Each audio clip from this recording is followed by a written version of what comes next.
Hello everyone. जब हमने last lecture में सॉलिड स्टेट को डिस्कस करना स्टार्ट किया, उसमें हमने देखा सॉलिड दो टाइप के होते हैं, crystalline solid, amorphous solid.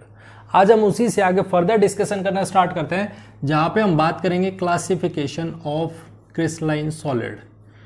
Classification करेंगे क्रिस्टलाइन सॉलिड किस किस तरीके से क्लासीफाई होते हैं। तो क्रिस्टलाइन सॉलिड चार टाइप से क्लासीफाइड होते हैं। कौन कौन से, ध्यान से समझना, एक सीरीज से समझेंगे, बहुत इंपॉर्टेंट है, बहुत अच्छे से समझ में आएगा। पहला हमारे पास में है मोलिक्यूलर सॉलिड, मोलिक्यूलर सॉलिड, ठीक है। दूसरा है मेटालिक सॉलिड, मेटालिक सॉलिड। तीसरा जिसको हम बोलते हैं आयोनिक सॉलिड, और चौथा कोवेलेंट सॉलिड।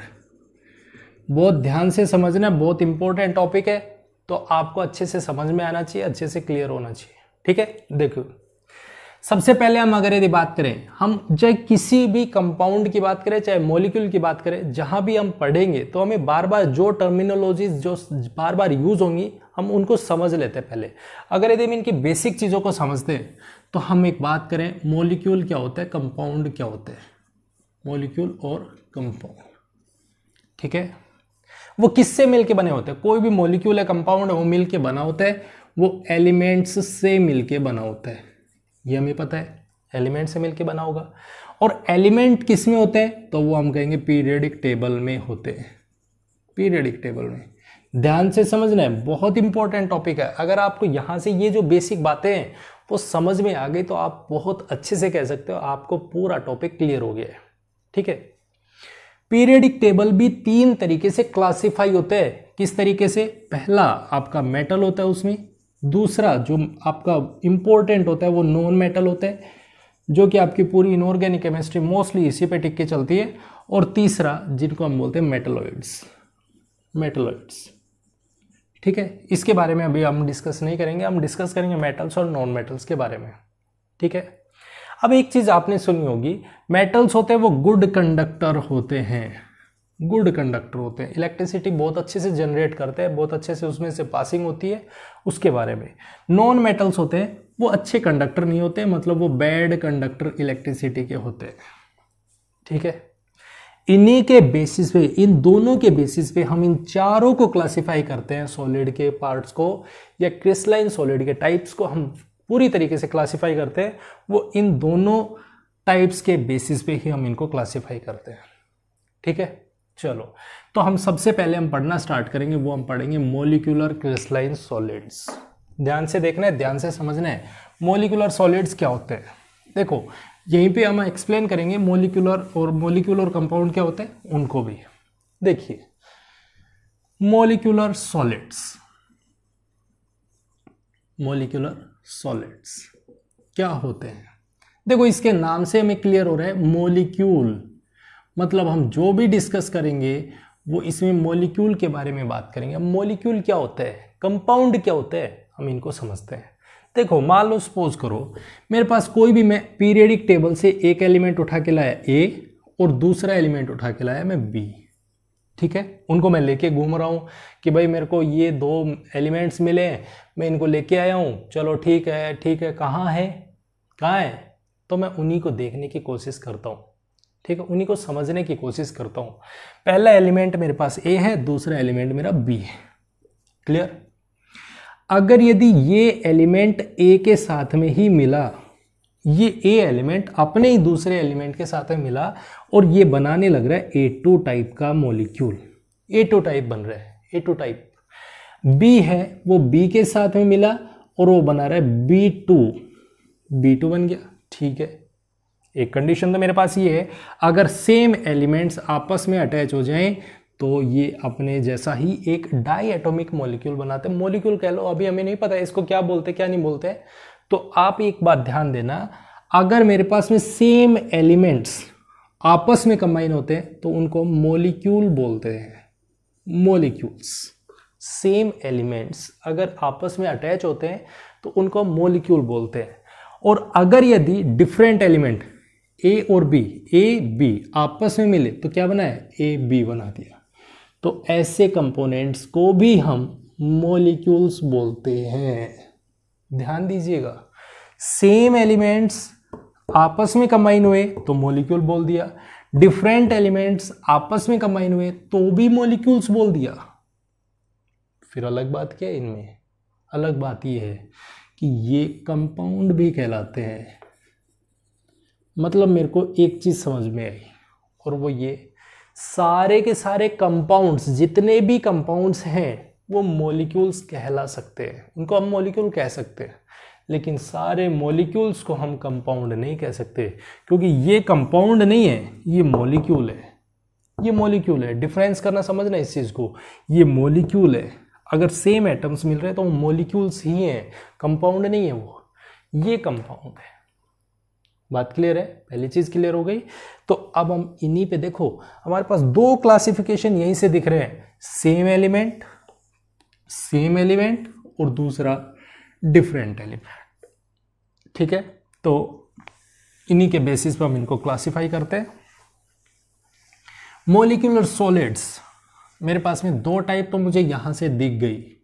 कौन सी? जहां पे सेम एलिमेंट्स आपस में अटैच हुए थे, सेम एलिमेंट अटैच हुए थे। जैसे एग्जांपल लेते हैं, हाइड्रोजन H और H, oxygen O double bond O, nitrogen N double bond N। इस तरीके से मेरे पास यहाँ पे नोबल गैसेज आएंगी, जैसे हीलियम आएगी मोनो एटॉमिक में, नियोन, आर्गन एक्सेट्रा एक्सेट्रा। ठीक है, वो इस तरीके से अटैच हुए थे, ये हमारे पास में फॉर्मेशन हुई, मॉलिक्यूल बने। ठीक है, दूसरी मेरे पास में टाइप है जहां पे डिफरेंट एलिमेंट्स अटैच हुए, ए और बी टाइप के। तो जब ये दोनों अटैच हुए, तो जैसे मान लो सपोज करो मैंने कहा हाइड्रोजन, एक मैंने हाइड्रोजन लिया, दूसरा मैंने Cl ले लिया। जैसे मेरे पास Cl2 गैस है, वो भी है HCl, ये मेरे पास में बना। ठीक है, डिफरेंट एलिमेंट है। ठीक है, ये दोनों के दोनों टाइप ऐसे हो गए। तीसरा एक और टाइप है, और वो ये कि कुछ नॉन मेटल्स ऐसे होते हैं, जैसे fluorine, oxygen, nitrogen.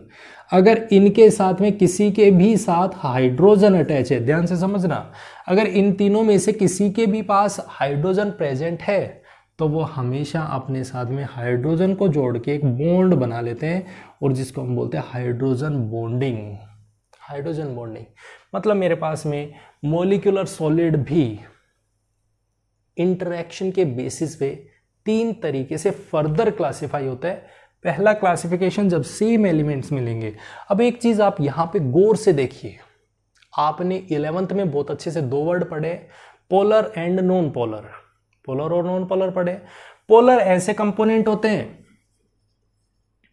Polar component कौन से होते हैं? जहां पे इलेक्ट्रोनेगेटिविटी डिफरेंस जीरो नहीं होता है, जहां पे कुछ न कुछ इलेक्ट्रोनेगेटिविटी डिफरेंस होगा ही होगा, मिलेगा। ठीक है, और जहां पे इलेक्ट्रोनेगेटिविटी डिफरेंस जीरो होगा, ऐसे कंपोनेंट्स नॉन पोलर कहलाते हैं। तो आप बहुत अच्छे से देख के ये बताइए कि कौन सा पोलर है, कौन सा नॉन पोलर है। तो क्या यहां पे इलेक्ट्रोनेगेटिविटी डिफरेंस है? यहां देखो, हाइड्रोजन सेम एटम, हाइड्रोजन, ये जो मॉलिक्यूल बना है H2, वो किससे मिलके बना है? सेम एलिमेंट से, और सेम एलिमेंट से मिलके बना है। तो इसका मतलब क्या है? यहां पे इलेक्ट्रोनेगेटिविटी डिफरेंस जीरो है। डेल्टा एक्स क्या है? जीरो है। ना तो इस इलेक्ट्रॉन को ये इधर खींच के ले जाएगा, ना इधर जाएगा, मतलब यहाँ पे electronegativity difference zero. Delta x की वैल्यू क्या है? जीरो है। और डेल्टा एक्स की वैल्यू जीरो, इसका मतलब पहला टाइप मेरा कौन सा हो गया? नॉन पोलर टाइप का सॉलिड हो गया। दूसरे टाइप पे चलते हैं। यहां पे क्या हो रहा है? यहां पे chlorine is more electronegative than hydrogen, तो हाइड्रोजन से ज्यादा इलेक्ट्रोनेगेटिव है, मतलब यहां पे delta x is not equal to zero, electronegativity difference zero नहीं है। क्लोरीन अपने इलेक्ट्रॉन्स को इधर खींच के ले जाएगा, तो इसके ऊपर पार्शियल नेगेटिव और इसके ऊपर पार्शियल पॉजिटिव चार्ज आ जाएगा। बात क्लियर है? तीनों में साथ साथ में डिफरेंस करते चलना है, ध्यान से समझना है कि वो किस टाइप से इनमें जनरेशन हो रही, किस टाइप से इसमें इंटरेक्शंस हो रहे हैं। क्लियर है? तो मेरे पास में दूसरा टाइप बना, वो ये बना कि हाइड्रोजन और क्लोरीन, जिसको हम बोलते हैं पोलर सॉलिड्स।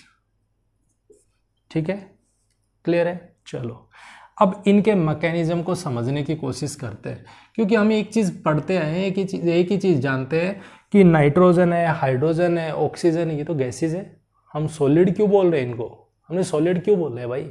तो हम एक चीज़ जानते हैं, अगर हम रूम टेम्परेचर पे देखें, रूम टेम्परेचर पे, तो ये जनरली गैसेज होते हैं या लिक्विड होते हैं। तो हम पहला जो मैकेनिज्म पढ़ रहे हैं वो मैकेनिज्म पढ़ रहे हैं किसके लिए? नॉन पोलर कंपोनेंट के लिए, नॉन पोलर के कंपोनेंट्स।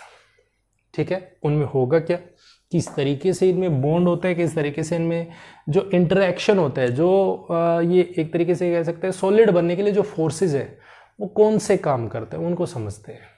देखो, जब मान लो सपोज करो इनके बीच में किसी भी तरीके का कोई भी इलेक्ट्रोनेगेटिविटी डिफरेंस नहीं है, तो वहां पे होगा क्या कि मान लो मेरा कोई भी एक एटम है वो ए है और एटम पे न्यूक्लियस प्रेजेंट है, न्यूक्लियस पे पॉजिटिव चार्ज होगा। जब कोई भी एटम होगा तो उसमें न्यूक्लियस होगा और न्यूक्लियस के चारों तरफ इलेक्ट्रॉन्स रिवॉल्व करेंगे और यहाँ पे न्यूक्लियस पे पॉजिटिव चार्ज होगा। ध्यान से समझना है, पहला मैकेनिज्म नॉन पोलर कंपोनेंट्स के लिए हम देख रहे हैं, ठीक है, जहाँ पे लंदन फोर्सेस काम करते हैं। अब ये लंदन फोर्सेस कौन है? तो यहाँ पे एक साइंटिस्ट आए थे लीड्स लंदन नाम के, जिन्होंने इसका एक मैकेनिज्म दिया था। उन्होंने बोला था पोलराइजेशन वर्ड एक यहाँ पे काम करेगा, किस तरीके से काम करता है उसको समझते हैं। उन्होंने बोला कि जब मेरा कोई भी एटम है वो जब अपनी फ्री स्टेट में पड़ा हुआ है तो उसके पास पॉजिटिव चार्ज है जो उसके न्यूक्लियस पे प्रेजेंट है और वहाँ पे नेगेटिव चार्ज है जो उसके चारों तरफ रिवॉल्व करने लग रहे, घूमने लग रहे। अब ये जो इलेक्ट्रॉन है ये कभी एक जगह पे कांस्टेंट रुकते नहीं, ये लगातार मोमेंट में है। तो जब मोमेंट में है तो हमें एक बात पता है, और वो क्या?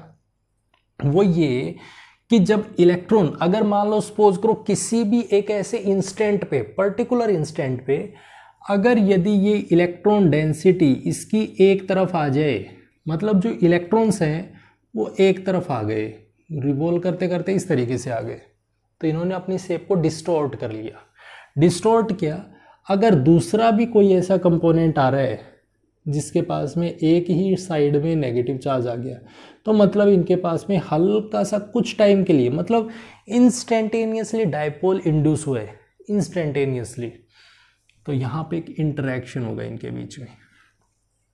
और वो ऐसा नहीं है बहुत स्ट्रॉन्ग है, वो थोड़ा सा हल्का सा है, वीक फोर्स है, वीक फोर्स है। ठीक है, तो वीक फोर्स ऑफ अट्रैक्शन हो रहा है, वीक फोर्स, इसका मतलब इसी को बोल दिया लंदन फोर्स, लंदन फोर्स बोल दिया। ठीक है, अब एक चीज सोचने वाली है, अगर यदि यहां पे वीक फोर्स जनरेट हुआ है तो क्या ये हार्ड होंगे या स्ट्रॉन्ग होंगे? जो ये नॉन पोलर सॉलिड हैं ये हार्ड होंगे या सॉलिड होंगे? तो हम पहले कहेंगे ये सॉफ्ट सॉलिड होते हैं, हार्ड सॉलिड नहीं होते। मतलब इनको तोड़ना बहुत आसान है हमारे लिए, बहुत आसान है। तो ये हार्ड सॉलिड नहीं होते, सॉफ्ट होते हैं। पहली चीज़ क्लियर हो गई, यहाँ से पहली चीज़ क्लियर हो गई। चलो ठीक है, अब उसके बाद हम दूसरे पे बात आते हैं, दूसरे की बात करते हैं, जहाँ पे मेरे पास में अगर यदि उनमें इलेक्ट्रोनेगेटिविटी डिफरेंस है। इलेक्ट्रोनेगेटिविटी डिफरेंस होने का मतलब है, अगर यदि मैं दूसरे कंपोनेंट की बात करूं, जैसे HCl की बात कर रहा हूं, तो यहाँ पे HCl में होगा क्या?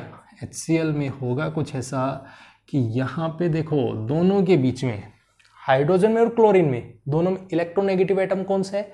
तो इलेक्ट्रोनेगेटिव एटम है हाइड्रोजन की कंपैरिजन में Cl इज मोर इलेक्ट्रोनेगेटिव। और जब ज़्यादा इलेक्ट्रोनेगेटिव होगा तो ये अपने ऊपर नेगेटिव चार्ज ले जाएगा, इसके ऊपर पॉजिटिव चार्ज छोड़ जाएगा। मतलब यहाँ पे हुआ कि डाइपोल जनरेशन हो गई। डाइपोल जनरेशन क्यों? इलेक्ट्रोनेगेटिविटी डिफरेंस की वजह से। तो इस पे नेगेटिव चार्ज, इस पे पॉजिटिव चार्ज आ गया। अब मेरा कोई भी सॉल्यूशन है, कोई भी मतलब कंपोनेंट है, क्या वो अकेला उसमें एक ही HCl होगा?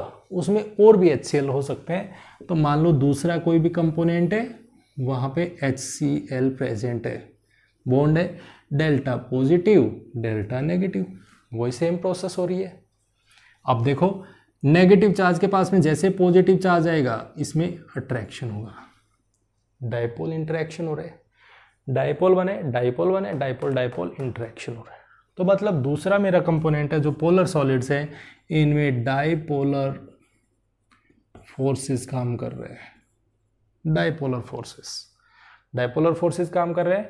अब जब डायपोलर फोर्सेस ने काम किया, यहां पे वर्किंग किए, तो क्या ये स्ट्रॉन्ग बॉन्ड होगा? नहीं होगा। इसकी कंपैरिजन में अब जो बात बोलने जा रहे हैं वो बहुत इंपॉर्टेंट है, ध्यान से सुनना। नॉन पोलर सॉलिड्स की कंपैरिजन में पोलर सॉलिड्स में स्ट्रॉन्ग इंटरेक्शन होगा। यहां पे तो कुछ नहीं था, हल्का सा बस आए थे नजदीक चले गए थे, डिस्पर्जन फोर्सेस था, वंडरवॉल फोर्सेस थे। लेकिन यहां पे क्या हो रहा है, हल्का सा चार्ज की वजह से इसमें जनरेशन हो रहा है, जो भी बॉन्ड बन रहा है वो हल्का सा चार्ज की वजह से बन रहा है, डायपोल इंटरेक्शन हो रहा है। और जब यहाँ पे ये बन रहा है तो इसके कंपैरिजन में हल्के से स्ट्रॉन्ग होंगे। हालांकि होते ये सॉफ्ट ही है, हम काउंट इनको सॉफ्ट में ही करेंगे, लेकिन जब हम इनको अंदर ही अंदर जब कंपेयर करेंगे तो इसकी कंपैरिजन में ये ज़्यादा स्ट्रॉन्ग होंगे। बात समझ में आई? मतलब इनकी कंपैरिजन में इनका मेल्टिंग पॉइंट थोड़ा सा ज़्यादा होगा, इनका बहुत कम होगा, इनका थोड़ा सा ज़्यादा होगा। आपस में डिफरेंस समझना है, ठीक है। तीसरे पार्ट पे आते हैं, जहाँ पे हम नॉन मेटल में इनकी बात करेंगे। फ्लोरीन है, ऑक्सीजन है, नाइट्रोजन है। अगर मान लो सपोज करो, जैसे हमने कहा नाइट्रोजन, जहाँ पे अमोनिया है, हाइड्रोजन और हाइड्रोजन। दूसरा कोई भी अमोनिया का कंपोनेंट है वो ये है, जिसके पास में हाइड्रोजन है, यहाँ हाइड्रोजन, तो आपस में एक इंटरेक्शन करेंगे, बॉन्ड बनाएंगे। किसके थ्रू बनाएंगे? हाइड्रोजन के थ्रू। अब इन्होंने एक नया बॉन्ड जनरेट किया है, नया बॉन्ड। अब देखो ध्यान से, यहाँ पे बॉन्ड बना है किसका? आपस में ये। और हम बार बार पढ़ते हैं कि hydrogen bonding is the strong bonding. अब देखो ध्यान से, इसकी कंपैरिजन और इसकी कंपैरिजन करें इससे, तो कौन सा तीनों में से कौन सा स्ट्रॉन्ग? तो हम कहेंगे हाइड्रोजन बॉन्डिंग वाला स्ट्रॉन्ग है। हालांकि टूट ये भी जाएगा, लेकिन इन दोनों की कंपैरिजन में ज़्यादा स्ट्रॉन्ग है। ठीक है, पहली चीज़ तो ये क्लियर हो गई कि इन तीनों में से ये ज़्यादा स्ट्रॉन्ग है। तीनों के तीनों कंपोनेंट्स नॉन कंडक्टर होते हैं। क्यों होते हैं नॉन कंडक्टर? क्योंकि हमारे ये बात हमें देखनी है कि यहाँ पे भी नॉन मेटल्स है, यहाँ पे भी नॉन मेटल है, यहाँ पे भी नॉन मेटल है। क्या कहीं भी आयंस बन रहे हैं? आयंस तो यहाँ पे जनरेशन ही नहीं हो रही है। अगर यदि ये अपने प्योर स्टेट में तो ये कभी भी इलेक्ट्रिसिटी कंडक्ट नहीं करेंगे। ये एक्वस सॉल्यूशन में चले गए, कौन से? ये वाले। अगर एक्वस सॉल्यूशन में चले जाते हैं तो थोड़ी बहुत इलेक्ट्रिसिटी जनरेट कर सकते हैं, अदरवाइज ये इलेक्ट्रिसिटी जनरेट नहीं करेंगे। ये क्या है? पुअर कंडक्टर है। ये तो पुअर कंडक्टर है। क्लियर हो गई बात? तो यहां से हमें एक चीज समझ में आती है। पहला क्या डिफरेंस है? पहला तो मॉलिक्यूलर सॉलिड्स कैसे हैं? मॉलिक्यूलर सॉलिड सॉफ्ट है। पहली चीज तो ये आई समझ में, मॉलिक्यूलर सॉलिड तीनों के तीनों सॉफ्ट है, किसी में भी कोई स्ट्रॉन्ग बॉन्ड नहीं बन रहा है, तो इसका मतलब ये सॉफ्ट है, बहुत आसानी से हम इनको तोड़ सकते हैं। दूसरी चीज, इनका melting point and boiling point वो भी लो ही होते हैं। ज़्यादा इनको अगर यदि कहें कि हम इनको बहुत ज़्यादा गर्म करें तो उसके बाद नहीं, इनको ज़्यादा गर्म करने की ज़रूरत नहीं है। ये नॉर्मल इनका मेल्टिंग पॉइंट और बॉइलिंग पॉइंट होता है, ठीक है, इस तरीके से। तीसरा, ये नॉन कंडक्टर होते हैं इलेक्ट्रिसिटी के। हीट एंड इलेक्ट्रिसिटी के अच्छे कंडक्टर नहीं होते, ठीक है। आपसे इन तीनों में आपस में कंपैरिजन भी करवा सकते हैं। यहाँ पे लंदन फोर्स काम कर रहा है, यहाँ पे डाइपोल इंटरेक्शन काम कर रहा है, और यहाँ पर हाइड्रोजन बॉन्डिंग काम कर रही है। तीनों में अलग अलग फोर्सेस काम कर रहे हैं। बात क्लियर हो गई? एकदम क्लियर है। तीनों चीजें समझ आ गई कि जो मॉलिक्यूलर सॉलिड्स होते हैं वो 3 टाइप्स की क्लासिफिकेशन होती है। क्लियर? सेकेंड टाइप है मेटालिक सॉलिड।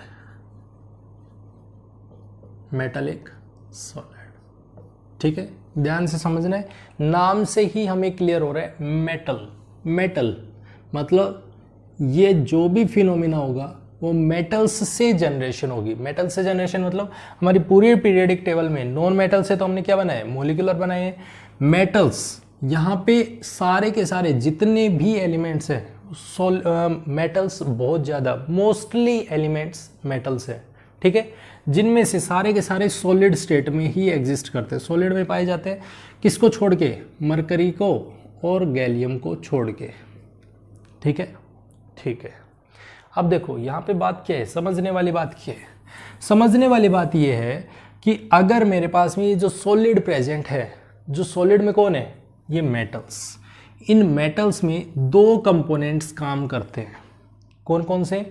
नेगेटिव चार्ज जो कि फ्रीली मूव करते हैं, यहाँ पे नेगेटिव चार्ज घूमते रहते हैं, चलते रहते हैं। जैसे हमने कहा हमारे घरों में बिजली आ रही है, किससे आ रही है? एल्यूमिनियम से आ रही है, एल्यूमिनियम के वायर होते हैं उनसे आ रही है।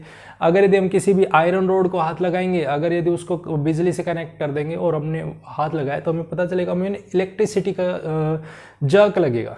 ठीक है, वो होता क्यों है? नेगेटिव चार्ज जो कि फ्रीली मूव करते हैं वहाँ पे। दूसरी चीज़ वहाँ पे पॉजिटिव चार्ज। ठीक है, तो पॉजिटिव चार्ज को तो हम कर्नल्स बोलते हैं, कर्नल्स। और जो नेगेटिव चार्ज है इनको हम क्या बोलते हैं? वैलेंस इलेक्ट्रॉन्स बोल देते हैं, वैलेंस इलेक्ट्रॉन्स। ठीक है, अब जो ये मेटल के अंदर जो बॉन्ड प्रेजेंट होते हैं उसको हम बोलते हैं मेटालिक बॉन्ड, मेटालिक बॉन्ड। ठीक है, मेटालिक बॉन्ड उसमें प्रेजेंट होता है। जब एक बात सोचो, अगर यदि मान लो मेरे पास में कोई भी मेटल की रोड है, उसमें सारे के सारे मेटल्स के ही पार्ट है, एक ही मेटल है और वो सारे के सारे मेटल्स हैं, तो मतलब उसमें क्या हुआ? कितने नंबर ऑफ वैलेंस इलेक्ट्रॉन उसमें हो गए? तो वो बहुत सारे हो गए। मतलब हम इसको ऐसा समझ सकते हैं कि हमारे पास कोई भी एक समुंदर है और उसमें हमारे पास में सारे का सारा पानी पानी भरा हुआ है, किधर देखेंगे तो उधर पानी पानी दिखेगा। बात क्लियर है? नेगेटिव चार्ज कुछ ऐसा ही होता है। अब इस नेगेटिव चार्ज में कहीं कहीं पॉजिटिव चार्ज भी प्रेजेंट है। ठीक है, ये पॉजिटिव चार्ज प्रेजेंट है। ठीक है, ठीक है। अब एक बात सोचो, अगर यदि मैंने यहाँ पे ये कहा किसी के पास कोई काम नहीं है, वो फ्री पड़ा हुआ है, तो क्या होगा? वहाँ पे सारे नेगेटिव चार्ज, कोई इधर घूमेगा, कोई नेगेटिव चार्ज इधर जा रहा है, कोई इधर जा रहा है, कोई ऐसे घूम रहा है, कोई किधर, मतलब उसके कोई भी पर्टिकुलर डायरेक्शन नहीं होगी। वो रैंडमली कोई किस डायरेक्शन में कोई किस डायरेक्शन में मूव करता रहेगा। लेकिन हम जैसे ही इसके ऊपर इलेक्ट्रिक करंट प्रोवाइड करेंगे, जैसे हमने इस पर करंट प्रोड्यूस किया, करंट जनरेट किया, तो होगा क्या? नेगेटिव चार्ज को एक डायरेक्शन मिल जाएगी, वो क्या होगी? वो इस तरीके से मूव करना स्टार्ट करेगा। सभी की सभी डायरेक्शन में एक पर्टिकुलर डायरेक्शन होगी, पर्टिकुलर डायरेक्शन में मूव करना स्टार्ट करेंगे। और जब मूव करेंगे तो इसका मतलब क्या हुआ? इसका मतलब ये हुआ करंट प्रोड्यूस होगा, कंडक्टर कहलाएंगे, चार्ज को कैरी करेंगे। और जब चार्ज कैरी करेंगे तो ये कंडक्टर होंगे, मतलब ये इलेक्ट्रिसिटी के गुड कंडक्टर होते हैं, गुड कंडक्टर ऑफ इलेक्ट्रिसिटी। ठीक है, अब एक चीज़ और जो आप नोटिस कर सकते हो वो ये, अगर यदि आपने इसी रोड को किसी भी हीटर पे या कहीं भी रख दिया तो आप देखोगे जहाँ से आपने पकड़ रखा है वो वाला पार्ट भी उसका गर्म हो जाएगा। गर्म होगा मतलब वो हीट को भी कंडक्ट करने लग रहा है, हीट भी उसमें फ्लो करने लग रही है, उस जो हमारी रोड है उसमें माइग्रेट कर रही है, तो मतलब वो हीट को भी कंडक्ट कर रहे हैं, इलेक्ट्रिसिटी को भी कंडक्ट कर रहे हैं। पहली चीज़ क्लियर हो गई। दूसरी चीज़, जो ये मेटालिक सॉलिड्स होते हैं इनमें मेटालिक बॉन्ड होता है, और मेटालिक बॉन्ड होता है ये हार्ड बॉन्ड होता है, हार्ड बॉन्ड। भाई जैसे मान लो सपोज करो मैंने यहाँ पे लिख दिया जिंक, लिख दिया मैग्नीशियम, लिख दिया, मेरे जितने भी मेटल्स हैं सभी के सभी इसके एग्जाम्पल्स हैं। ठीक है, इनको जब हम हार्ड बोल रहे हैं तो हार्ड होने के साथ साथ में अगर मैं इसको पिघलाने की कोशिश करूं, मैं मेल्ट करने की कोशिश करूं, या मैं कहूँ बॉइलिंग पॉइंट, मेल्टिंग पॉइंट, तो हम कहेंगे वो हाई होते हैं। भाई इतनी आसानी से मैं आयरन रोड को हीटिंग करना स्टार्ट करूँ और मैं कहूँ ये पिघल जाएगी, तो वो इतना आसान थोड़ी है, बहुत ज़्यादा हीट करना पड़ेगा। तो इसका मतलब क्या है, ये हार्ड होते हैं तो इनका मेल्टिंग पॉइंट, बॉइलिंग पॉइंट भी हाई होते हैं, high melting and boiling point. बात क्लियर हो गई। चलो अब देखो तीसरा इसमें पॉइंट जो सबसे इंपॉर्टेंट है वो ये है कि अगर मान लो सपोज करो मेरे पास एल्यूमिनियम के रोड है, एल्यूमिनियम रोड है, अगर मैं ये कहूँ मैं उसको पीटना स्टार्ट करूँ तो मैं इसको किसी एक लेयर में भी कन्वर्ट कर सकता हूँ और इसको मैं वायर में भी कन्वर्ट कर सकता हूँ। इसका मतलब मेटालिक सॉलिड्स के पास एक और प्रॉपर्टी होती है, और वो क्या कि हाईली तो मेलिएबल होते हैं और डक्टाइल होते हैं। इनको जो ये हम इसको कन्वर्ट करते हैं वायर में और लेयर में, तो इनकी एक प्रॉपर्टी को हम बोलते हैं मेलिएबिलिटी एंड डक्टाइल। ठीक है, तो इनके पास एक और प्रॉपर्टी होती है मेटालिक सॉलिड्स के पास में, जिनको हम बोलते हैं मेलिएबिलिटी एंड डक्टाइल। ध्यान से समझना इस पार्ट को। ठीक है, तो इसके एग्जांपल्स आप मेंशन कर सकते हो। जितने भी आपके सॉलिड्स हैं आपके पीरियडिक टेबल में, वो सारे के सारे मेटालिक सॉलिड्स हैं। क्लियर? मेटालिक बॉन्ड होगा, कर्नल्स होंगे, पॉजिटिव चार्ज, सारे के सारे good conductor of heat and electricity होते हैं। चलो नेक्स्ट, अगर यदि हम स्टेप पे चलें, नेक्स्ट पार्ट की बात करें, तो हमारे पास में तीसरा जो टाइप है वो कौन सा है या किस तरीके से हम उनको डिफाइन करते हैं। तो हमारा तीसरा टाइप है वो है आयनिक सॉलिड्स। देखो ध्यान से, आयनिक सॉलिड्स क्या होते हैं? आयनिक सॉलिड्स भाई, जैसे हमारे पास में हमने अभी तक पढ़ा है, अभी तक हमने क्या पढ़ा है? मेटल्स होते हैं वो मेटालिक कहलाते हैं, नॉन मेटल्स होते हैं वो कौन से हैं? मोलिकुलर सॉलिड्स है। उसी तरीके से अगर यदि मैं किसी भी मेटल को नॉन मेटल के साथ में, ध्यान दीजिएगा, अगर मैं किसी भी मेटल को नॉन मेटल के साथ में इंटरेक्ट करवा दूं, अगर कोई भी मेरा मेटल नॉन मेटल के साथ में अटैच होगा, तो वहां पे अब मेटल्स की टेंडेंसी क्या है? मेटल्स की टेंडेंसी है इलेक्ट्रॉन्स को लूज करने की।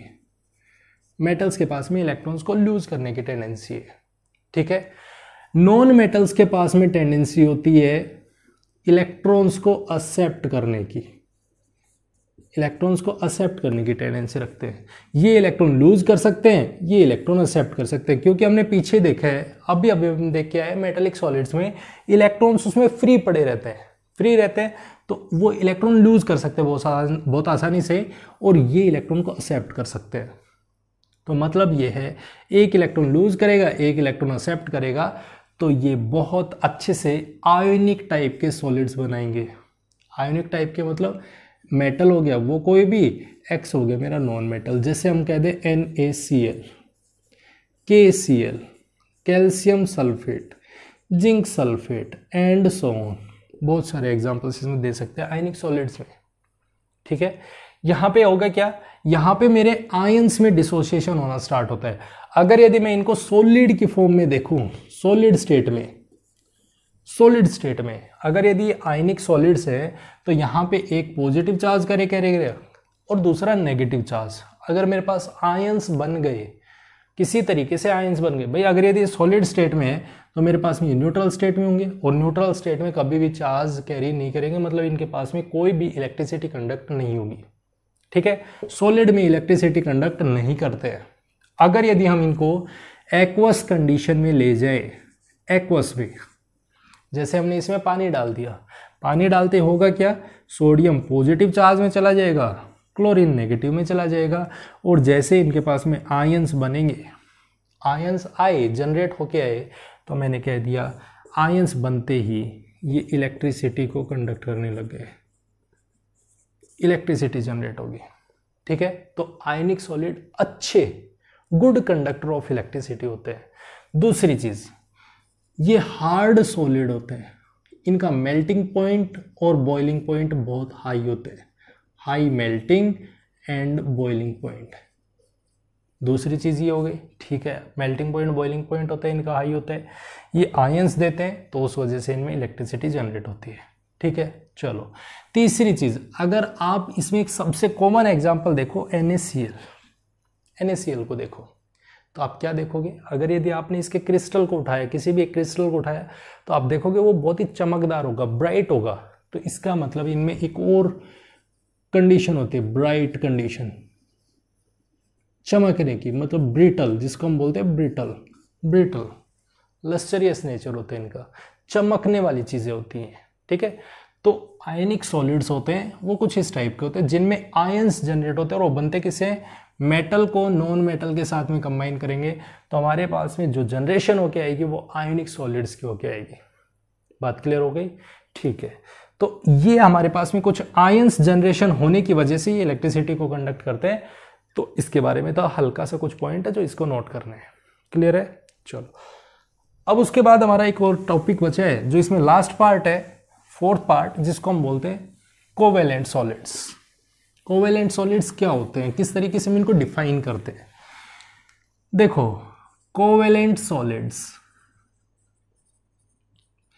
जिनको हम अगर यदि डिफाइन करें, कोवेलेंट सॉलिड्स को अगर यदि हम डिफाइन करें, तो ये मेजरली, अगर यदि मैं बात करूं यहां पे कोवेलेंट सॉलिड्स की, तो ये मेजरली बनते हैं नॉन मेटल्स से ही, नॉन मेटल से बनते हैं। लेकिन नॉन मेटल में भी क्या, नॉन मेटल में भी एक नेटवर्क बनता है, नेटवर्क बनता है।